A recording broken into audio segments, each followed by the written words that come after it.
So I will recall the main result I discussed last time. So this is the unit cotangent bundle. This is a picture. And here there's a set X. So X is subanalytic. Or in some fixed tame category. And for Xi, a unit length linear functional, let me denote by Gxi to be. So it's the graph of the constant section Xi. Okay, that's what it is. And we proved that theorem. If X compact subanalytic,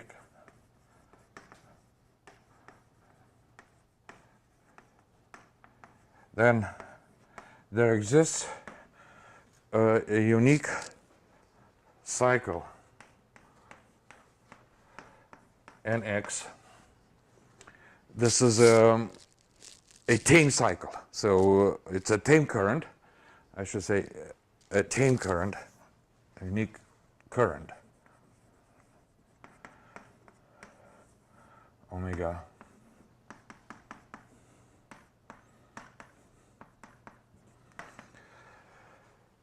with the following properties. One, Nx is a cycle. Two, Nx is Legendrian. So it has dimension n-1, where n is the dimension of the ambient space. And three, excuse me, for almost any Xi in a unit linear functional, and for almost means here in a generic sense of algebraic geometry, outside the hypersurface in the unit sphere. So for any Xi, for almost any Xi in the linear function of norm 1, we have the following. The intersection current between the graph of Xi and the cycle is going to be a sum over all points in X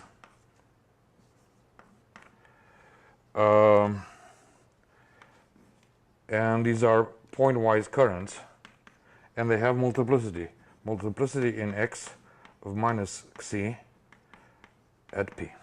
So this is the Morse index of the minus Xi regarded as a sort of a Morse function. So let me recall what is the definition of this, and I'll recall it with minus Xi in here.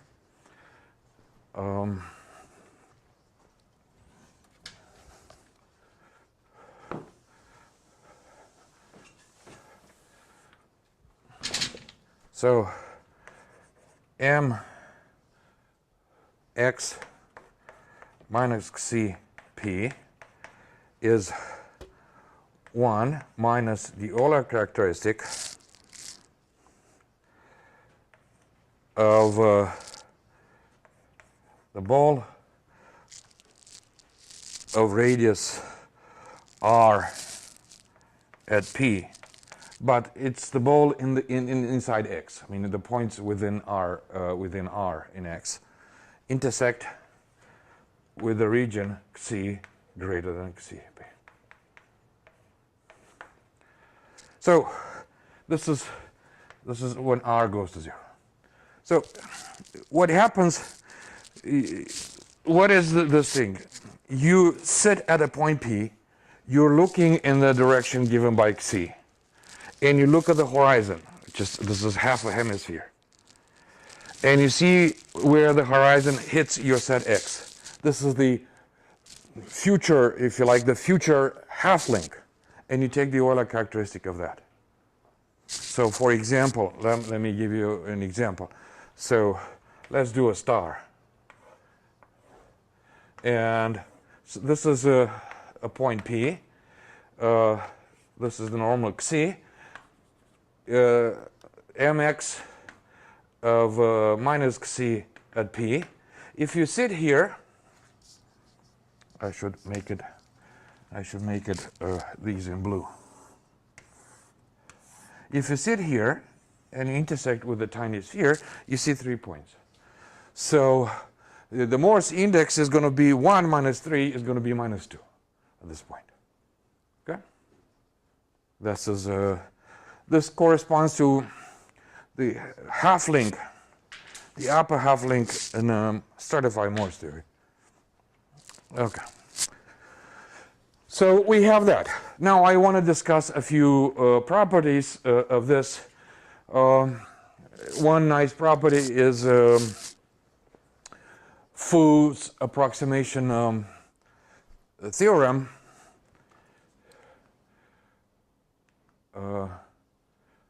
Okay, so it goes as follows. If you have f from k to 0 infinity. So this is k compact tame. And f continuous tame.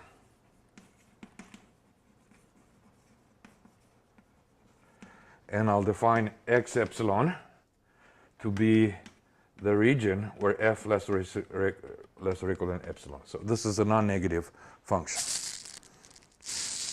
Then the normal cycle of x epsilon approaches the normal cycle of x as epsilon goes to 0. That's the approximation theorem. So this is x epsilon is a sort of aura of the set x0.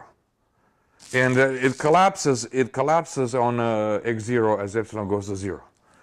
But the boundary of this has better regularity properties. For example, the way we prove this, you take your set x, then there exists a tame compact containing x and a function like this, which is C2, and vanishes exactly on your set x. So the region where f less or equal than epsilon is going to be something that has C2 boundary. And for domains with C2 boundaries, we know how to compute the normal cycles. So K has to be cheaper than epsilon. Think a ball. So pick a large ball containing a closed ball containing x and a function that's non-negative, continuous and non-negative, and vanishing exactly on your set x. You can always find that. Any tame set is the locus of a proper continuous tame function.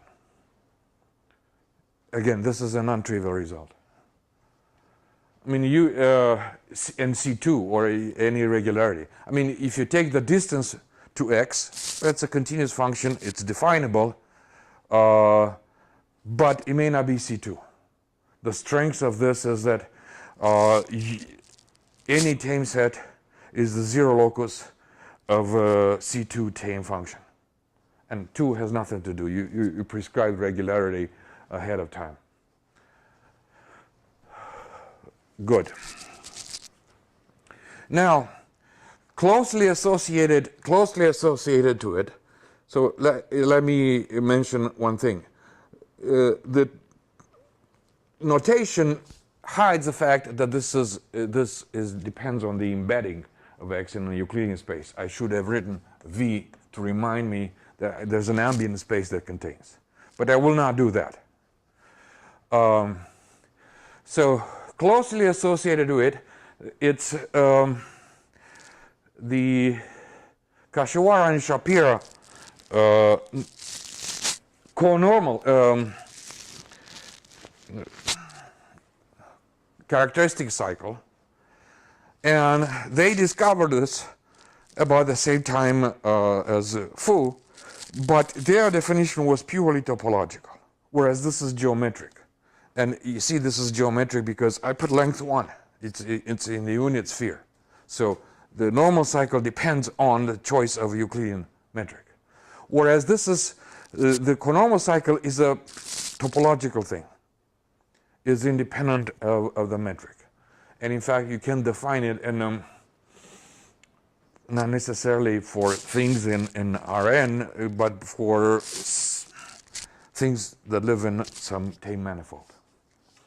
I have a dumb question. Yeah. So when you look at this product there of two curves, you get again a curve, right? Yes. When I think of the dimension of this curve, like the Is 0. codimension is at, right? Yes, so this has dimension n. This has dimension, it's a bad choice. This has dimension n. So it has codimension n, right? So I intersect something that has dimension n with something that has dimension n minus 1 in something that has dimension 2n minus 1. The intersection is in the Units, yeah, exactly. So there are points there. Good. So let me explain how to go from the normal cycle to the characteristic cycle of Kashiwara and Schapira. So we have a multiplication map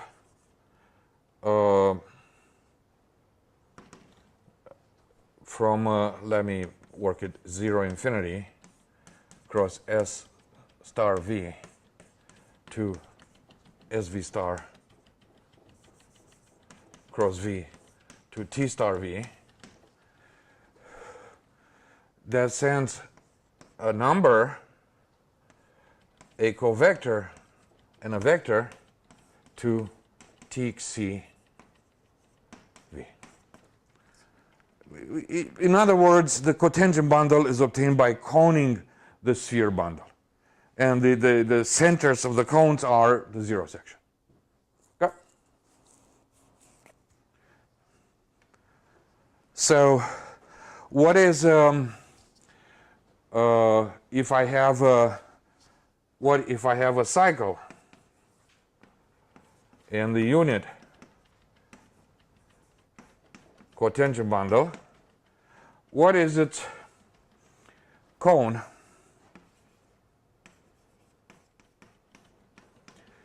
It's mu, the push forward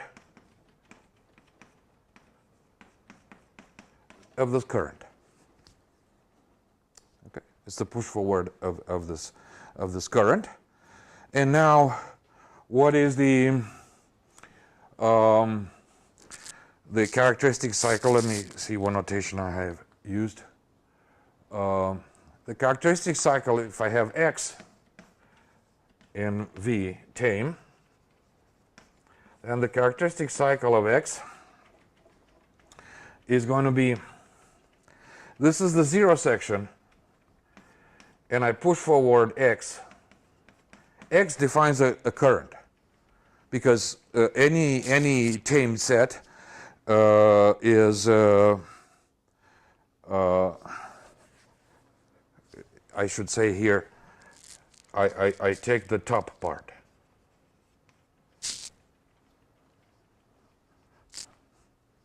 Okay, so if you like the interior of X, that's the top. Every tame set admits a stratification by C2 strata. And I pick the top part being the part of the same dimension of the ambient space. So this is interesting only when you're looking at the closure of of an open set, when X is the closure of an open set in this. So I need to, this. Z0 is a zero section. Okay. Plus the cone on the normal cycle. So let me give an example how it looks in the simplest case. Excuse me? It's a current. This is a current. This is a current. Definition of this current? Yes, definition. This is a current, and this is a current. And so let me draw a picture to see what I let's look in the special case when the ambient spaces are, and X is a closed interval. Okay. It's not a homogeneous current, right? The pieces have different dimensions. No, they all have dimension n. This has dimension n. I take the n-dimensional part of X, if there exists one. Like the second one has dimension capital N, right? Yeah, capital N, both have dimension capital N. I take the n-dimensional part of X and I push forward it. This carries an orientation as an open subset of V. Oh, so X is an open submanifold of the vector? I pick the n-dimensional part. So it could be empty. Could be empty, in which case that is zero. I see. Which case that is zero. Just in cases you're assuming that you have. Yeah, exactly. So I'll show an example in the simplest case when X is a unit interval on R.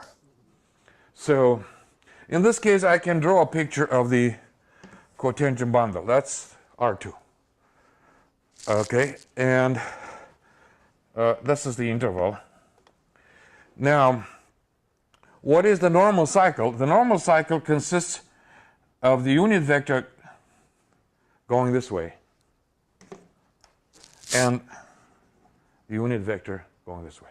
So the cycle, it's going to be this one. Okay. Now, what is the characteristic cycle? The characteristic cycle is going to be Borel-Mul's cycle, and it looks like this.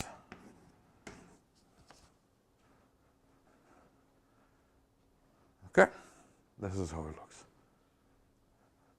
But when you cone things up, I mean, don't you go in both directions? So I'm confused that this. No, it's from 0 to infinity. So it's a different. Yeah, okay. 0 to infinity. So here, I mean, here I multiply by any t. It doesn't move anywhere because I'm on the 0 section. What I'm trying to say here, this is the support of this is a conical set, is invariant under multiplication along fibers. So why is nx this point at one end and the other point at the other end? Okay, so that's a very good question. What is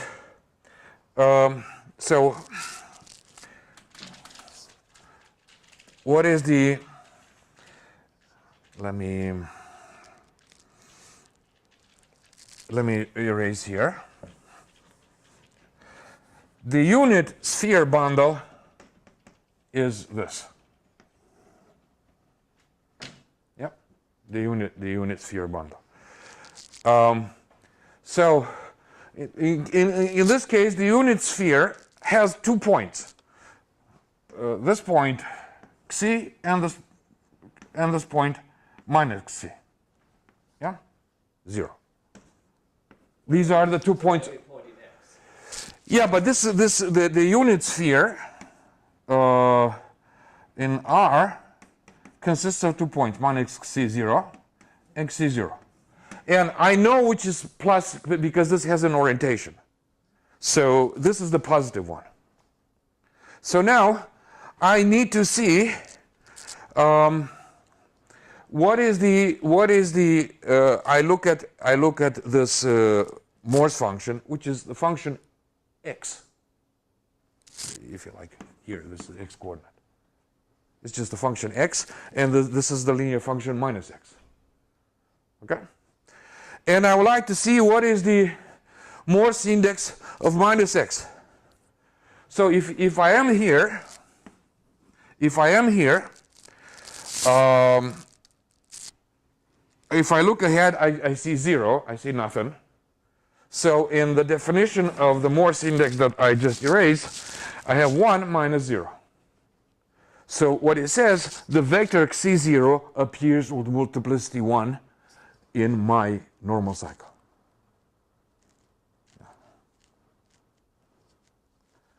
And minus C0, and it appears here. Anywhere else, for example, what is the Morse index of the function x here? If I'm here, I look ahead, I see a point. 1 minus 1 is 0. Anywhere along here, the Morse index is 0, only at that point. And similarly, minus C0, anywhere except at this point where the Morse index is 1. So the vector C0 appears over B with multiplicity 1, and minus C0 over A with multiplicity 1. Okay. So and this is the characteristic cycle of Kashiwara and Schapira, and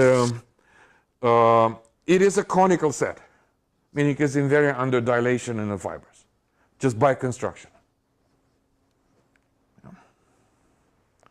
And what happens, it is, and I'll say it in words, what is the characteristic cycle? Is the unique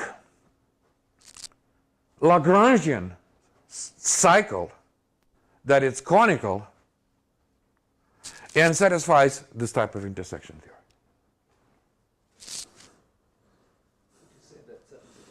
So let me write it down slowly. Cx, which is a n-dimensional cycle in the cotangent bundle, is one cycle. It's not, I mean, you can see, but it's a Borel-Moore cycle, it's non-compact. 2, Lagrangian.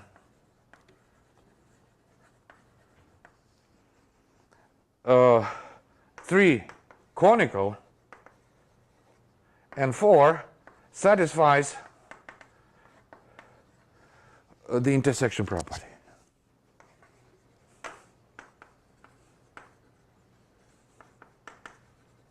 So what does that mean? I mean, this is not expressed in terms of Cx. Yes. Now I do an intersection on a 2n-dimensional space. Cx has dimension n. Gc has dimension n. They intersect typically in finally many points. And I have this property. C has no longer length 1, but it doesn't matter. It's still a linear function. I mean, let me give you an example. Let's suppose that X is a submanifold, compact submanifold. The characteristic cycle is the conormal bundle. Then, for any linear functional that restricts to a Morse function on the submanifold, the intersection of the graph of the differential with a conormal bundle picks up the critical points and their Morse indices, -1 to lambda p. It was one of the first results that I showed in the first lecture.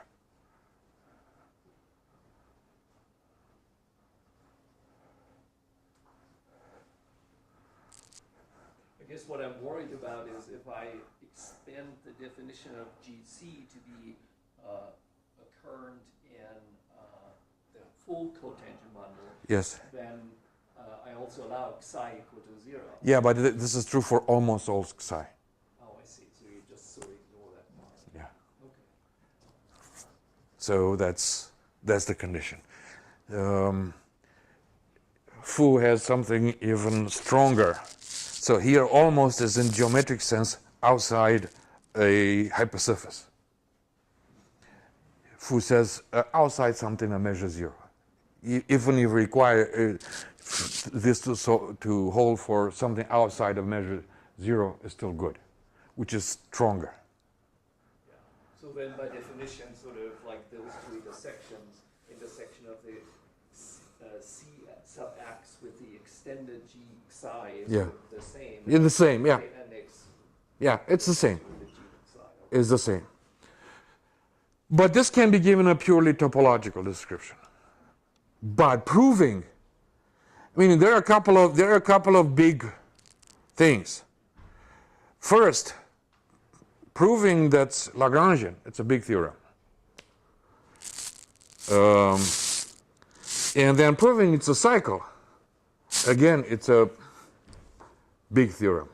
So they did, Kashiwara and Schapira, they do this purely topological, and they associate a characteristic cycle to any constructible sheaf. And the conormal directions are the direction in which cohomology doesn't propagate. But somehow I think of Lagrangian as a property that you can test locally, and the way that you describe the CX is built up from local pieces, which are either totally inside the zero set of the cotangent bundle or totally consisting of fibers. For all of those things, I know that they're Lagrangian. Yeah. So it seems that since it's the Lagrangian you're talking about, the CX is sort of made up of Lagrangian pieces. It seems sort of Yeah, well, with this definition, but not the way Kashiwara and Schapira did. First, they defined a support. So there's this characteristic support, which is made up of the direction of non-propagation of cohomology for a constructible sheaf. Then they proved that this is involutive. And then there's a big theorem, I forgot the name, but Gabert proved it, that for constructible sheaf, the characteristic set is Lagrangian. In fact, a sheaf is constructible if and only if its characteristic set is Lagrangian. And they have a special name, these type of sheaf. So you were referring to this theorem that the Lagrangian. No. This is 20 years later. This is 20 years later, and it's geometric. There is purely topological, and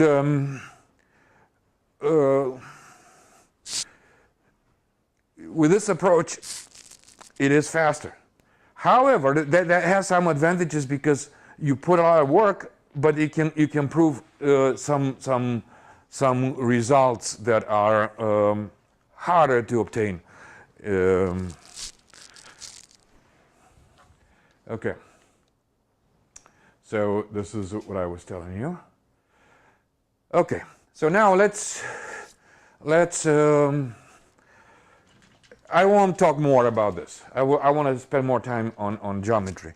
I will have to say that this characteristic cycles, Kashiwara, there's a famous theorem of Kashiwara and Schapira that identifies 3 abelian groups, and I'll mention that at the end if I have time. So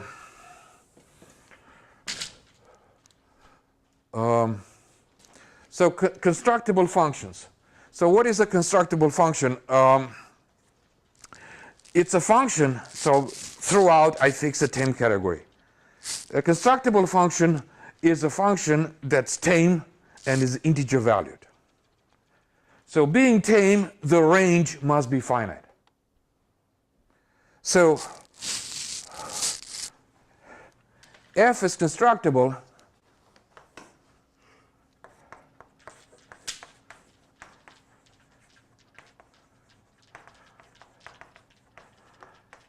if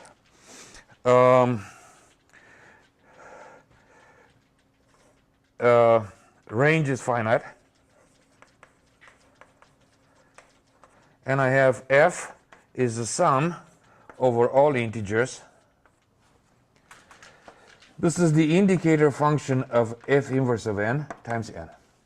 So what is the constructible function? Just pick finitely many tame sets and attach to them multiplicities and add the indicator functions.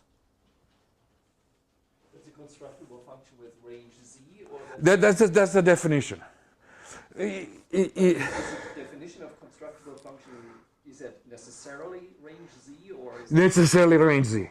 Necessarily, this is parallel to the group of motifs of where you add with varieties. You want to construct a group where generating by varieties. This is what you like to do. That's the idea. I'll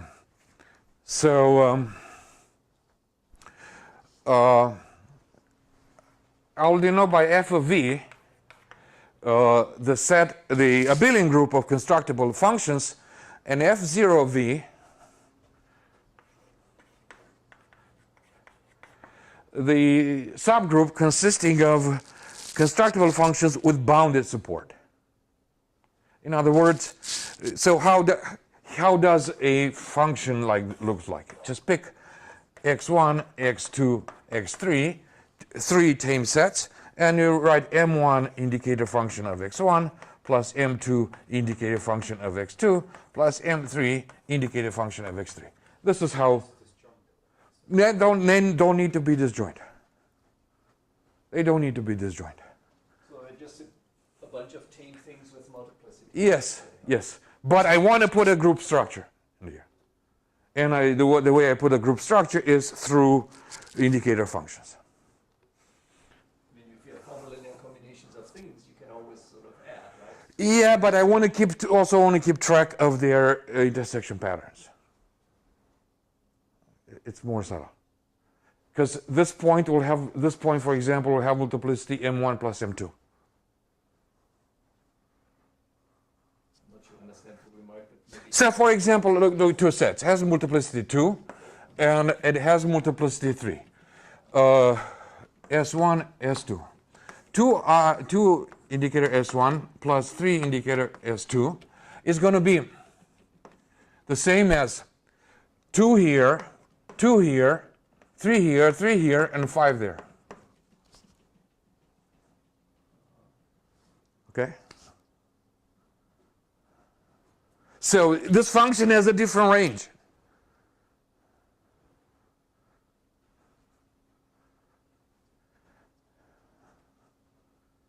I see. So you built in the relation saying. Exactly. I want to pick the intersections in there.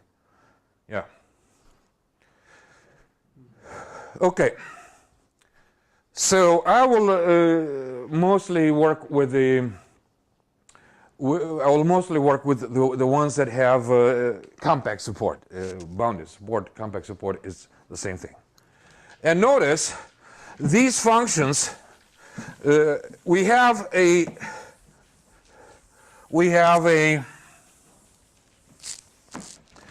obvious relation.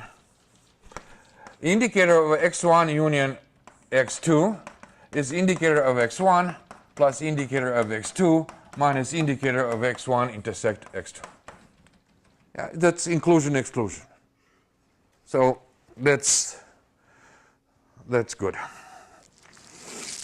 Okay.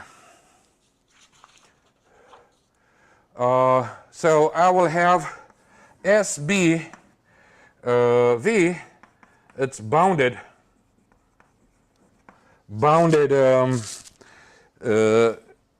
tame subsets of V. S is the name of the tame structure that I'm using. It's behind this, and I have an obvious map.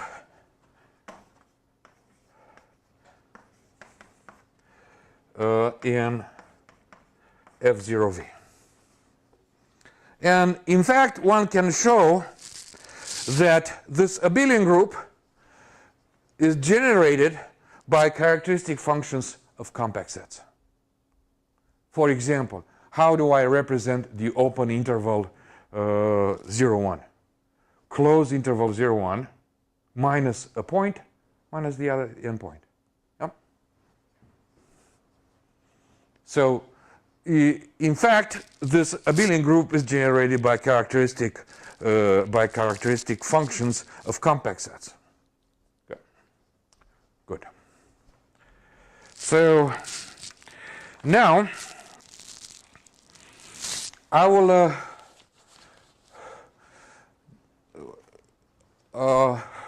where is it? What is a? I want to keep this because I will need it. So, what is a finally additive measure from bounded tame subsets to a group G? So G is a abelian group.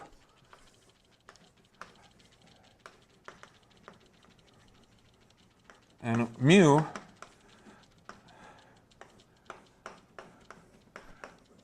finally additive measure, or sometimes it's called valuation, or sometimes it's called charge, but it's a finally additive measure.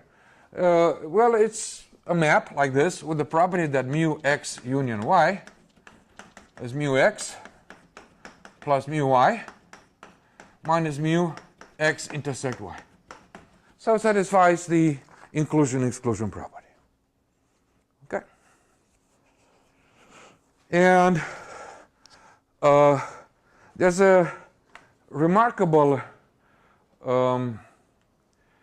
theorem that characterizes the finite additive measures, the so-called grammar extension theorem. So, grammar extension. So, if G torsion free,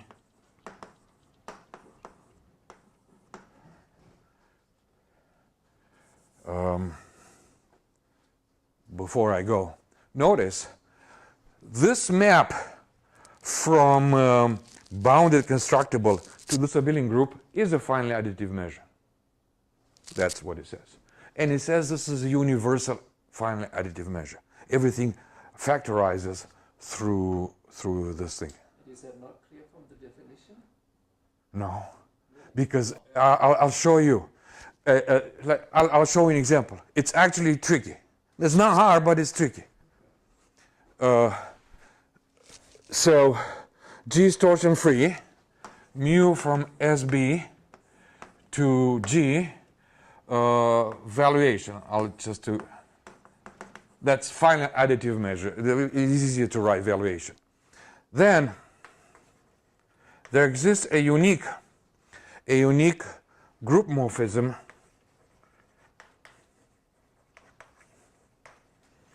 from F0 V to G, I'll call it phi, such that mu of x is phi of indicator function of x.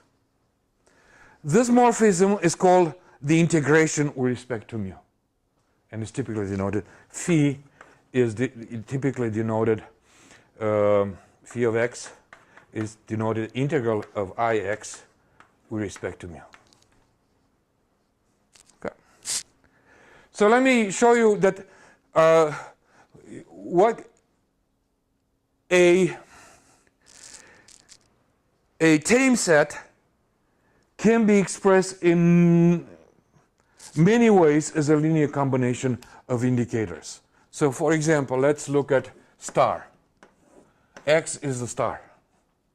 And it has 4 arms, arm 1, arm 2, arm 3, arm 4, and a vertex. This is X. And I have Ix is IA1 plus IA2 plus IA3 plus IA4 minus 3i of the vertex. And this is a group morphism. So the fact that these relations are not independent makes it for a more difficult thing. I thought you defined the group F0 of V by sort of putting in that relation. Yeah, but this.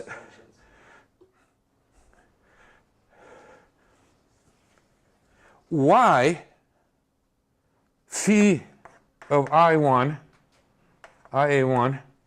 will be exactly mu of x. Remember, mu is defined only for generators. This is not a free abelian group. But don't you get the group F0 of V by saying you take all the, you take the free abelian group and generate it? No, it's not the free abelian group. Let me finish this sentence.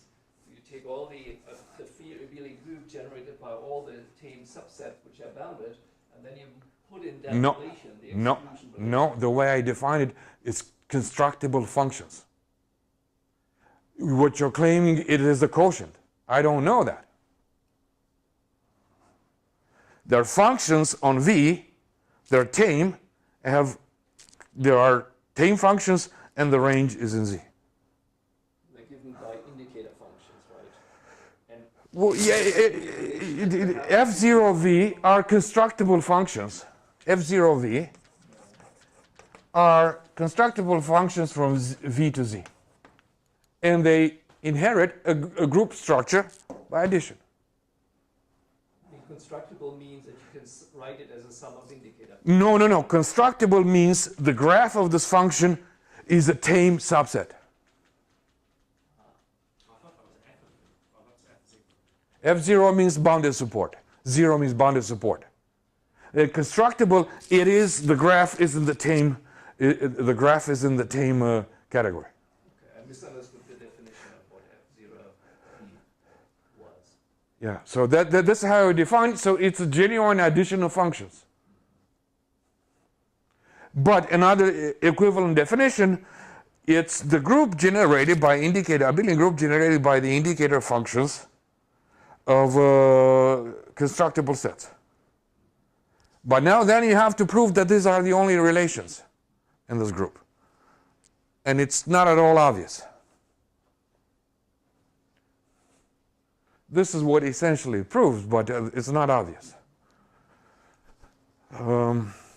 So let me say that the correspondence from a compact set to its normal cycle satisfies the inclusion-exclusion principle. Why? Because of this. Because this is an Euler characteristic and it satisfies inclusion-exclusion. That's really. So if I put here, why do I have nx1 union x2 equals nx1 plus nx2 minus nx1 intersect x2. Okay, so I want to prove that this satisfies the condition that uniquely characterizes the normal cycle of the set x1. Well, this is a cycle. It is Lagrangian. So now I need to find prove the intersection property. But the intersection property is defined in terms of relative Euler characteristics, which satisfy Meyer, Vietoris, and it has this property. So this additivity is guaranteed. But before I do that, let me give an example. It's sort of a famous example.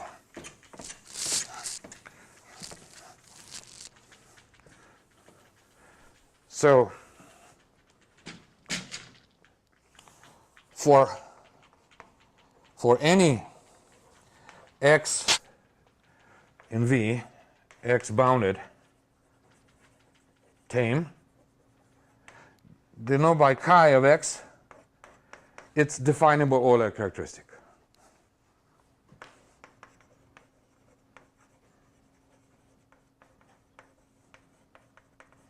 If x is compact, that's the usual Euler characteristic. If x is non-compact, it's a bit harder to say. Like the Euler characteristic of a closed interval is 1. The Euler characteristic of an interval minus an endpoint is 1 minus 1. Yeah, so it's 0. I removed a point. And it satisfies chi of x1 union x2 as chi of x1 plus chi of x2 minus chi x1 intersect x2. So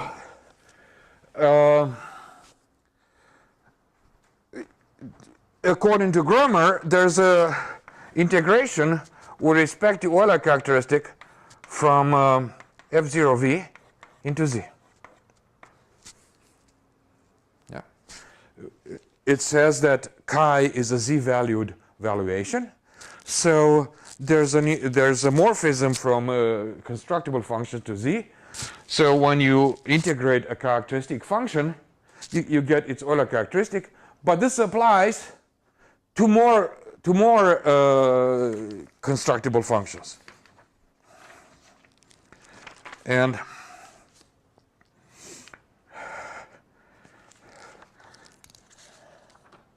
I don't want to extend this.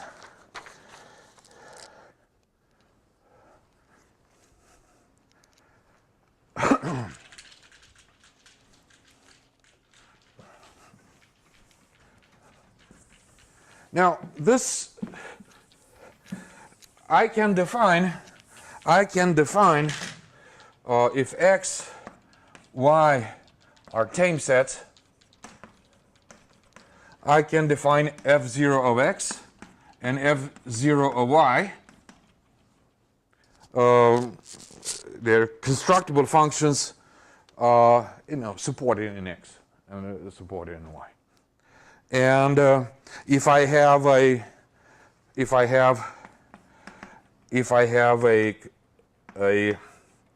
tame map,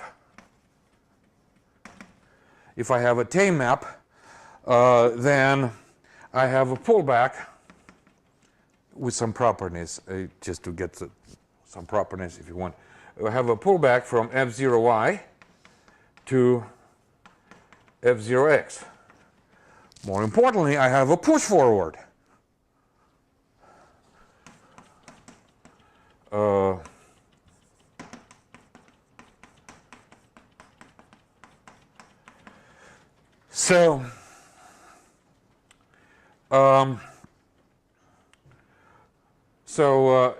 What is the push forward of a characteristic of an indicator function?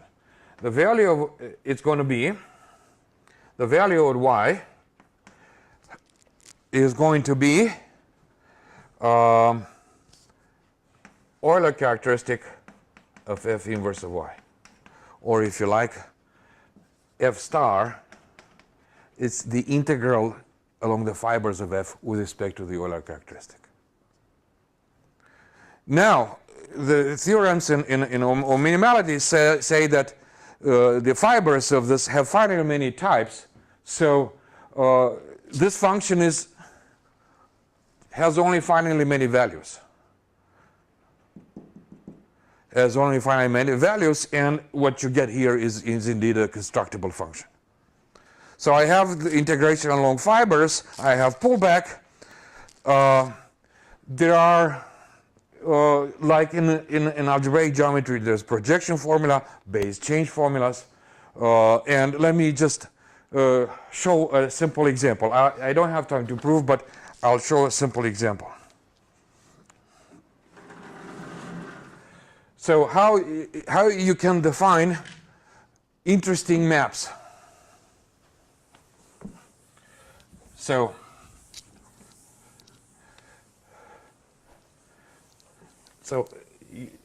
suppose I have x, y, and s. Everything is definable, and I have a roof. This is left, let me say alpha beta. Then I have a transformation from constructible functions on x to constructible functions on y, which is as follows. you start with a function on x, you pull it back to s, and you push forward it by beta. And that is a linear operator. Okay, that's you get transformation galore. And let me give you an example.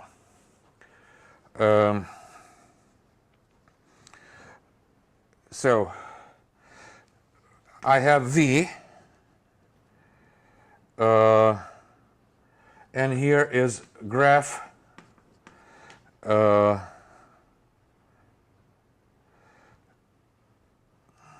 V, affine hyperplanes. Okay, these are affine hyperplanes in V. And here I have an incidence relation which consists of pairs point hyperplane with the property that P belongs to H.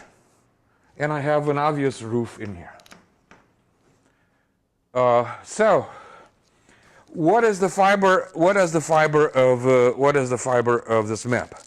Well, it consists of all hyperplanes that go through the point P. If you start with a point here, you get all. So in other words, is a projective space essentially, just projective space of hyperplanes.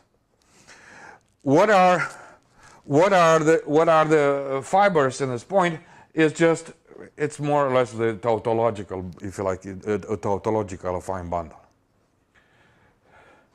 Now, if I start with a subset in here, if I start with a tame subset in here, what is the transformation by I of the indicated function of x? Well,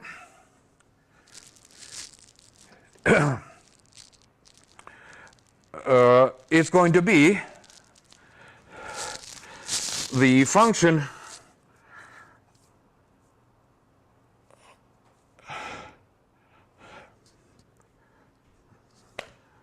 the pullback it's easy to see where it is.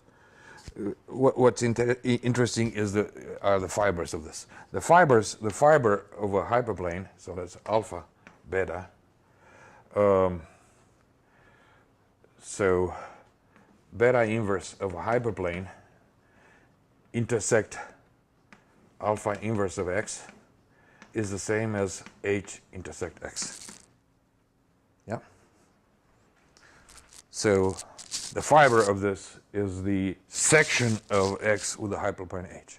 So the push forward, what it does, it takes a set x and it gives me a function on affine hyperplanes. The value of a hyperplane is the Euler characteristic of the intersection. So I'm doing a sort of a tomography here. And what this says, Kashiwara and Schapira show, and it's not very hard, this map is injective. And depending on the dimension is surjective.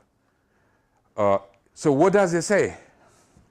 It says you can completely determine the size, shape, location of a set if you know the Euler characteristic with its intersections with hyperplanes. This is what it says. Can you make this injectivity statement again? It says, so this is the Radon transform. So the Radon transform of Ix to a hyperplane is, so the Radon transform is a function from Grassmannian, from hyperplanes to integers, and this function associates to H the Euler characteristic of H with x.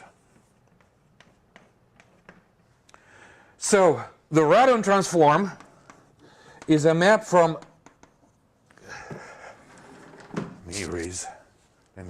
So this Radon transform, basically it's the transformation given by this roof. So the Radon transform, viewed as a function from constructible functions on V to constructible functions on this, is 1-to-1, and depending on the dimension is onto bijection.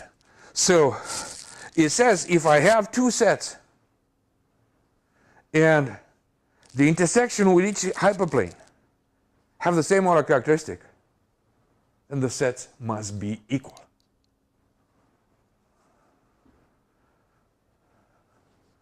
Now, this has no practical usage because you cannot approximate this. It's not like the usual Radon transform where you can do approximation. Here you need to know a lot of information. But it's remarkable how rigid it is. I mean, it is surprising. Now, let me say, what are the curvature measures? And I'll finish here. Remember, let's look. Okay.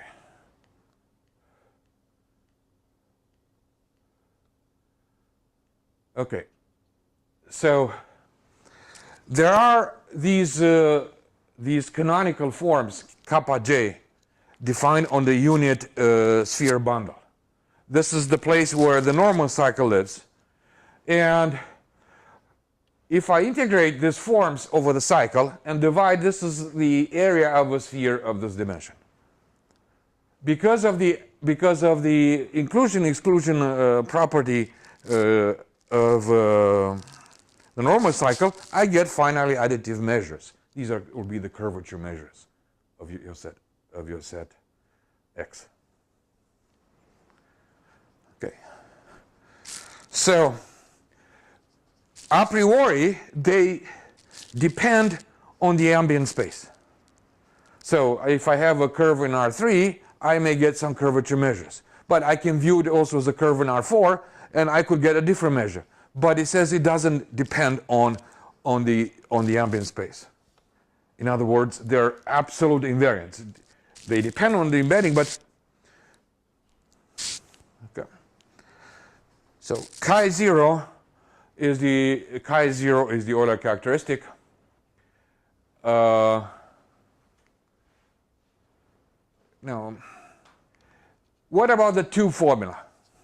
I want to say tube formula.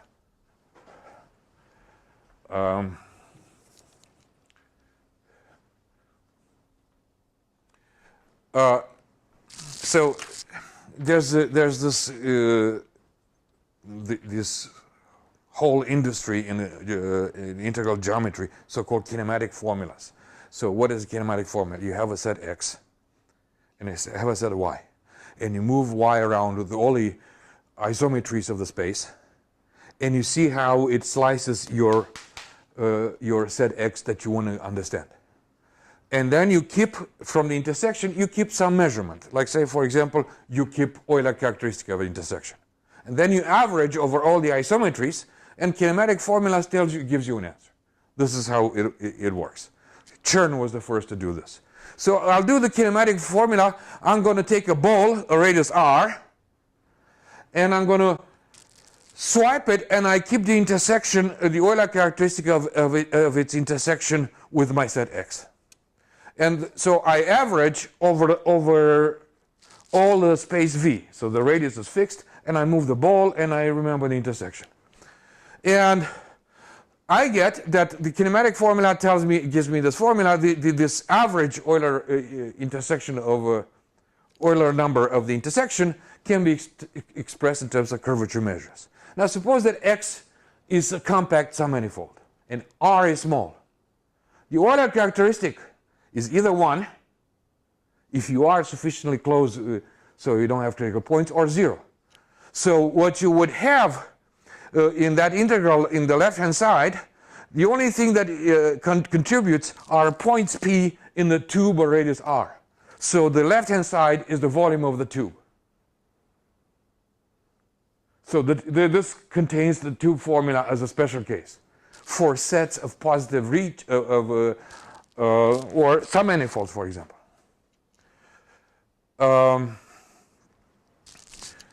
There's a product formula for just like we do for Chern classes.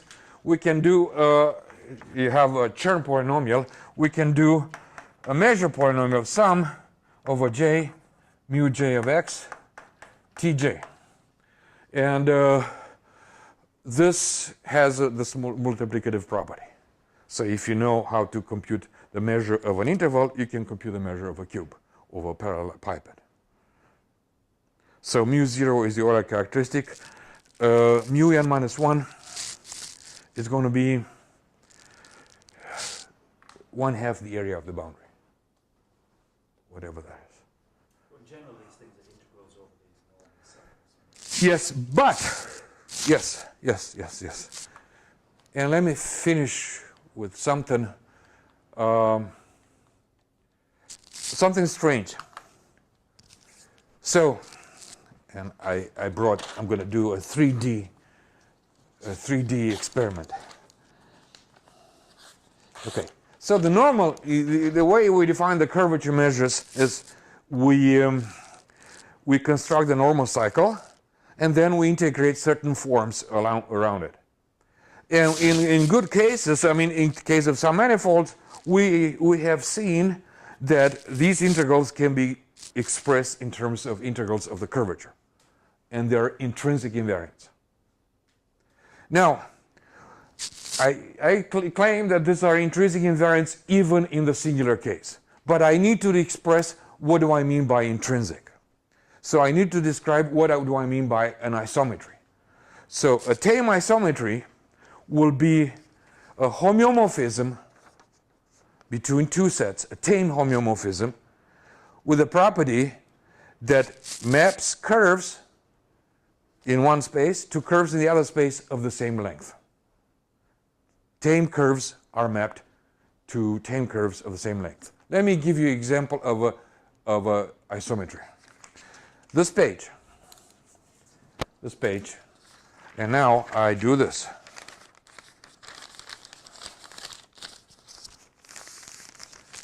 Well, it is clearly isometric. I haven't changed the length of curves. Yeah. And this is also an isometry. I haven't changed the length of curves. So the theorem says if they are isometric in the sense, then they have the same curvature measures.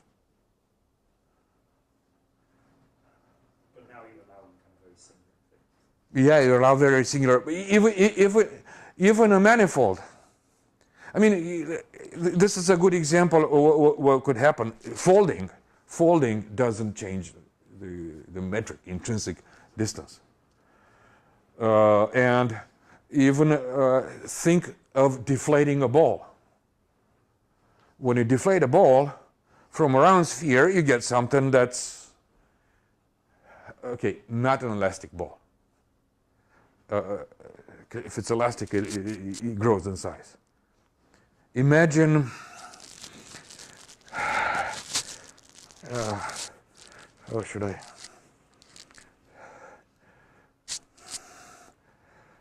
Well, this is the best example I can come up with. So you can produce singularities in the process, but you're not changing the curvature measure, which is a bit shocking. It's a bit shocking because you cannot change. You've changed the curvature, but this what you see here is not intrinsic. Not an intrinsic curvature. It's something that you see from outside. For a person living here that doesn't know how to derivate, there's no curvature. And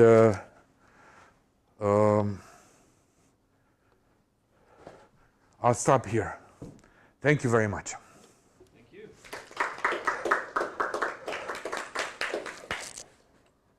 Any questions? So you could take this as like definition of curvature. Well, okay. So let's, for an object of dimension k, there are only k plus 1 curvature measure. Mu0 is the Euler characteristic, and mu k, the top, is the volume, the k-dimensional volume. Mu j is measured in meters to the power j, so they have these rescaling properties. In the smooth case, there's a skip. So if you have an m-dimensional manifold, mu m is its volume, mu m minus 1 is 0, mu m minus 2 is the Einstein functional, so you pick up the scalar curvature. And then when you go down, you get the Pfaffian Euler characteristic, the Pfaffian, which could be 0, depending on the dimension. So you have that. The moment you pick singularities, you get the other measures. So, for example, if you look at parallel pipette, it's dimension 3, the working dimension. Mu3 is the volume. Mu2 is half the sum of the areas of the faces. Mu1, well, you can figure mu1. You can figure it out. It has to do with the perimeter. You add edges. And mu0 is the Euler characteristic. But you don't pick angles. So if you have a parallel pipette and you slightly deform it and make it a bit slanted, you will have the same curvature measures. You don't pick angles. And it's surprising because this is clearly extrinsically defined. And even for the simplest case, if you have two smooth submanifolds with boundary, and they're isometric, I mean not inside this big space, isometric abstractly, then they have the same curvature measures. But the curvature measures in this case will involve the second fundamental form, the characteristic polynomials of the fundamental form. And that makes it surprising that's intrinsic. But you can, what's intrinsic is if this is the boundary, the normal inside the interior is intrinsic with respect to isometries. And this is what matters.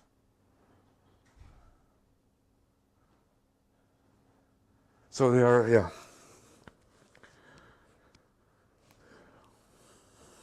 Any other questions? All right. Well, thanks again, Liviu. Thank you. Thank you for hanging in there.